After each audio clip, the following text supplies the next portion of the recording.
Time is already up. But this issue is this is really the most controversial of the entire Aqdi of Umar ibn al-Khattab, which to this day is subject of much headaches for all of us, students of knowledge and ulama and scholars, because people are so confused, and that is the issue of the triple divorce. The triple divorce. And very briefly, this is a fiqh class, a different one. I don't have time for all of that, but you just know it happened in the time of Umar. And the whole controversy goes back to this issue of Umar ibn al-Khattab and what exactly happened. So, to be very, very simplistic, there are two narratives. There are two narratives. Which one is valid is the whole point of controversy. The one narrative is that the Prophet ﷺ and Abu Bakr as-Siddiq, the both of them, they considered a triple divorce to be one. And Umar ibn al-Khattab was the one who changed this policy and considered a triple divorce to be three. Now pause here. Does everybody know triple divorce? A triple divorce. After how long? What is the period? Okay, so I'll explain. The triple divorce is when a husband says to his wife, I divorce you, I divorce you, I divorce you. And he says it in one gathering. Okay? So this is a triple divorce. Or you can say, he says, I divorce you 3 times. Okay? Or you can say, he says, I divorce you a triple divorce. In other words, the clear point is that he is wanting to divorce her multiple times in one sitting or gathering. Now, the technical or the realistic or the sunnah method of divorcing is that you give one divorce at one time. And by unanimous consensus, a man is sinful in the eyes of Allah for giving multiple divorces at one time. Okay? Because he has 3 opportunities for divorce. We know that. At-talaqu marratan. There are 2 that you can take her back. At the 3rd time, khalas, فَلَا تَحِلُّ لَهُ مِن بَعْدُ. So there are 3 talaqs that you can do. 3 strikes as we know. 3 talaqs. And the point being, you're supposed to give a divorce if you want to. If it doesn't work out, then khalas. If it does work out, bring her back in. Then if it doesn't work out, another time a second divorce, and then a 3rd divorce. So that's what you're supposed to do. You're supposed to space it out if it really needs to be spaced out. Now, suppose a husband gets so angry that he wants to shut the door for having this wife be a part of his life ever in the future. In other words, he wants to be cruel and nasty and punish her. And he wants to shut the door permanently, that I'm never ever going to have anything to do with you. And it's impossible now for me to do that. And he does that in one gathering, one sitting, meaning one place at one time. Not spacing it out over a few months, they have another fight. You know, that's the Sharia-wise, that's the ideal of the Sharia. That, you know, they had a fight, they had to divorce, then he got regretful and he wanted to bring her back, and then a few months later another major fight, then another divorce. That's the way it should be. Suppose he got so angry he wanted to shut the door and he said, I divorce you, I divorce you, I divorce you, wanting to completely cancel out any opportunity for actual nikah after this. According to the first narrative, this triple divorce was considered one, because you cannot have another divorce once she is already divorced. You have to wait until the first divorce basically finishes and you take her back, or the nikah breaks away. Then the point comes, you can perhaps give a second divorce. Clear? Right? You understand this point? The first narrative says that once he says, I divorce you, he can say 1,000,000 times, I divorce you, in that gathering, in that living room, in that bedroom. It doesn't matter, because it's one divorce, and it's just like the light switch. You turned it off, khalas. Doesn't matter. It's going to be off until its whole iddah expires, right? Until the lady's iddah finishes. Then he has the option of a second if he wants. marriage or whatnot. So this narrative says Umar ibn Khattab was the first person to change this. And this understanding goes back to a hadith by Ibn Abbas that he says, and this hadith is in Sahih Muslim, and this is the crux of the argument, that كانت الطلاق في عهد رسول الله صلى الله عليه وسلم وفي عهد أبي بكر الصديق وفي سنتين من عهد عمر بن الخطاب الطلاق الثلاث واحدة. The talaq at the time of the Prophet صلى الله عليه وسلم and Abu Bakr and the first 2 years of Umar, the triple talaq was considered wahida, one. This is explicit in Sahih Muslim. The triple talaq was considered one. Then Umar ibn al-Khattab said, the people have been hasty regarding a matter that they had some leeway in. قَدْ اسْتَعْجَلَ النَّاسِ. They are being hasty, they're being mean and nasty in a matter that Allah had given them leeway. In other words, it's a expression that basically means the people are taking advantage of a loophole and they're abusing the system. So to shut the loophole, why don't we enforce it on them? So he enforced it on them, Ibn Abbas said. Meaning what? Triple became triple. That's the first understanding. It is the predominant understanding. And then scholars differ. So this is understanding 1A, 1B. 1A, the four madhahib.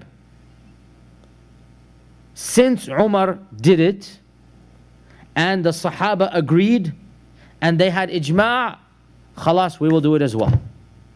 So all four madhahib have 3 equals 3. Clear? All four madhahib. This is the standard opinion of Sunni Islam. 3 equals 3 when it comes to talaq. And their main point of evidence, Umar did it as qada, he instituted it as a nationwide philosophy of ruling, and the Sahaba all followed him, and nobody changed it after him. And Uthman and Ali, they followed along. That was the qada. End of story. Who are we to change when they've decided? Okay? Now, that's 1A. 1B, exact same narrative, but flip it around. If Umar decided it, that's not the Sharia per se, that's ijtihad of Umar. So, why don't we go back to the asl, which is what the Prophet ﷺ did? 3 equals 1. This was Ibn Taymiyyah's position, and because of it, he was jailed. Because the other madhahib scholars said this is a bid'ah position, because it goes against the four madhahib. This is a bid'i position. And it is a position that has no basis in the madhahib. And you can't find any of the madhab scholars saying this. So they said this is a shadh position that he should be jailed for. And of course they were very jealous of Ibn Taymiyyah for many other reasons. And so they used this, and he went to jail for this fiqhi position of 3 talaq being 1. Now, Ibn Taymiyyah gave this fatwa. His student Ibn al-Qayyim very beautifully defended it in a number of books. Ibn Taymiyyah as well has a treatise on it. And frankly, their evidences are very, very powerful. And in fact, the statement of Ibn Abbas is very clear. كانت الطلاق في عهد الرسول صلى الله عليه وسلم الطلاق الثلاث واحدة. It's very explicit that the 3 talaq was considered 1. Then Umar said, because the people are taking advantage, we will hold no account to it. So فَأَمْضَاهُ عَلَيْهِمْ, he considered 3 to be 3. And Ibn Taymiyyah's position was, khalas, Umar had the right to make his ijtihad, but that's not binding on the rest of the ummah till Yawm al-Qiyamah. And Ibn Taymiyyah's position has remained alive up until this day, and as you know, it remains a source of tension to this day. The madhabi scholars to this day say 3 equals 3, and those who follow Ibn Taymiyyah say 3 equals 1. And this is still a source of major tension, and it is something that unfortunately I as well have to be getting involved in all the time when a sister comes, and this is the reality. I've given a whole khutbah about this, that wallahi we think very much about, and we talk a lot about the importance of marriage and how to get married, but divorce is a taboo, and we never tell our communities how to divorce. And unfortunately, because it's a taboo topic and we never talk about it, people don't know how to divorce, and they fall into major errors and problems. Both schools or both sides agree this is not how you should divorce. The ikhtilaf comes, what if you act foolish? and this is a statement of Ibn Abbas, that a man came and said, "Oh Ibn Abbas, I was angry last night and I divorced my wife the number of stars in the sky." "Oh Ibn Abbas, what do I do? Oh Ibn Abbas, help me." And Ibn Abbas said that some of you acts in haste and anger and foolishness, and then the next day you come and you say, "Yabna Abbas, Yabna Abbas, Yabna Abbas, I cannot help you. You are the one who acted in this manner." Means he as well adopted Umar's fatwa, because that was Umar's position and it became the standard of the ummah. The point being though, that whatever position you follow, both sides agree this is not the way you divorce. Divorce is not done on the spur of the moment. It's not done in haste. It's not done in anger. If you must divorce, then plan it out the way you planned your marriage out. Think it through. Pray istikhara, make istishara, and do it the proper manner. Then you're not going to fall into this problem. Divorce should never be done on the spur of the moment, which unfortunately is the culture of the Muslim lands. Wallahi, this is one of the biggest musibas, that we don't know the etiquettes even of divorce. Yes, sometimes divorce has to take place. When it must be done, it should be given the same amount of thought. No, wallahi, it should be given more thought than the marriage itself. This is the sunnah. This is the Sahaba's position. So that's why Umar al-Khattab, when he instituted this, what was his goal? Think about it. His goal was, oh men, stop playing around with divorce. It's a big deal.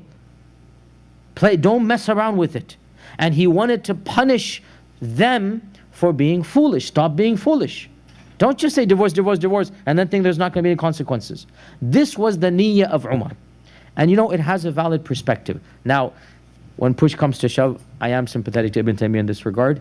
And for me, clearly, and also, wallahi, you know, the man was foolish, but then we shouldn't punish his wife and children for his stupidity, which is what ends up happening. The man was foolish, he gives the triple divorce, then he comes the next day to me and to all of the mashayikh, what do I do, what do I do? He's fatwa shopping for Ibn Taymiyyah, who's going to give him that fatwa? And I know this and we all know it, this is the reality. But his wife for 15, 20, 30 years, his children, whatnot, what are we going to do? Yeah, he was foolish, he acted in haste. Why should the whole family suffer? And I agree, Ibn Taymiyyah has and Ibn al-Qayyim has like a huge section in his book, I'lam al-Waqi'in and others, where he goes into such great detail that wallahi is very convincing to me and to many students. And this is also the standard fatwa of Saudi Arabia in the court system. The courts all in Saudi Arabia, the triple is single. And somebody told me literally last week from the Azhar school, somebody told me that Azhar has also adopted this position. I have not read it myself, but an Azhari sheikh, last week where was I, in some city, and I was talking this issue with them, and they told me, no, now even Al-Azhar has adopted this position, which I found very, very interesting, because Al-Azhar is not pro-Ibn Taymiyyah. But they understood that marriages are being ruined, that this is a very controversial issue, and so they as well have adopted that the triple divorce is considered single. And therefore, according to that position, if you divorce triple or multiple times, you are sinful in the eyes of Allah, and you must repent, and you acted foolishly. But that will be counted as one. And that means that if this was your first divorce, you have two. But if it was your second or third, so again, you have to think about it, you know, like this. In any case, so Umar ibn Khattab had this position. The final